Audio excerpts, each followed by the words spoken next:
Hello বন্ধুরা, শিবেনবাবুর school গল্পে এ পর্যন্ত আমরা দেখলাম মহেন্দ্রবাবু শিবেনবাবুর স্কুল আবার খোলার জন্য তার বড় ছেলে গোবিন্দবাবুর কাছে গেলেও গোবিন্দবাবু তাকে পটল ভূতের উৎপাতের কথা বলে ফিরিয়ে দেয়। এরপর মহেন্দ্রবাবু কি করে পটল ভূতকে ভয় দেখিয়ে আবার স্কুল খুলল, চলো এবার আমরা সেটা দেখে নিই।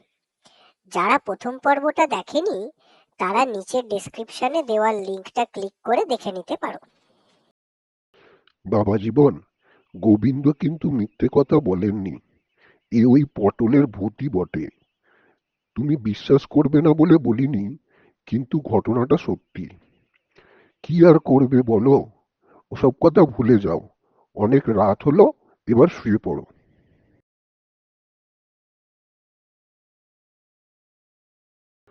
উহ, এ তো দেখছি ঘুমই আসছে না।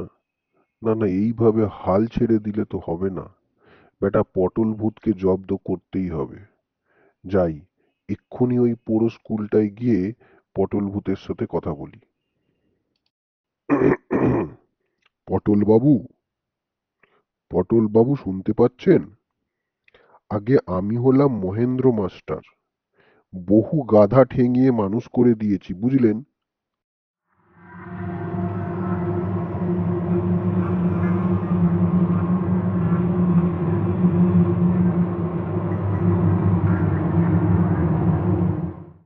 কিরে, কার এত বুকের পাটা যে রাত বিরেতে ডাকাডাকি করছিস? বললুম তো, মহেন্দ্র মাস্টার, গাধা পিটিয়ে মানুষ বানাই। তা মরতে এখানে কেন? আর জায়গা নেই? কি করব বলুন তো? এই জায়গাটাই তো আমার পছন্দ। আজ থেকে রোজ নিশুত রাতে এসে আমি আপনাকে লেখাপড়া শেখাবো।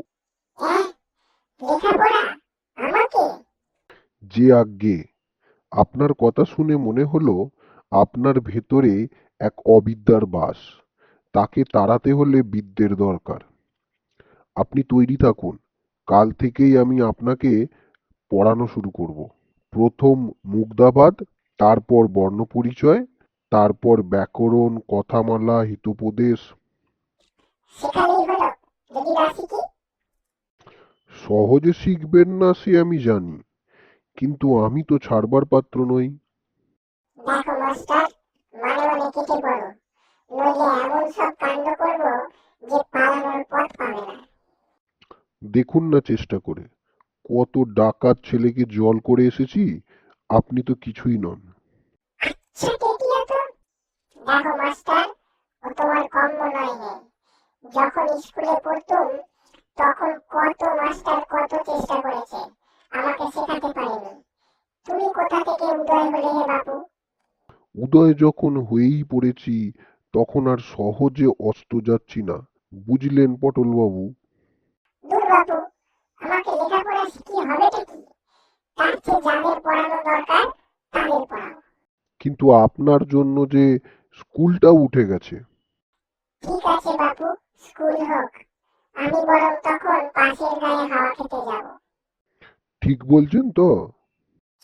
হ্যাঁ হ্যাঁ, তোমার মতো বদখচ লোকের পাল্লায় পড়লে কি আর কিছু করার থাকে? তাহলে বন্ধুরা, দেখলে তো মহেন্দ্রবাবু কেমন করে পটল ভূতকে বোকা বানিয়ে আবার স্কুলটা খুলে ফেললো। পরের সপ্তাহে এরকম আরেকটা নতুন গল্প নিয়ে আসবো তোমাদের কাছে। আজ তাহলে চলি, টাটা।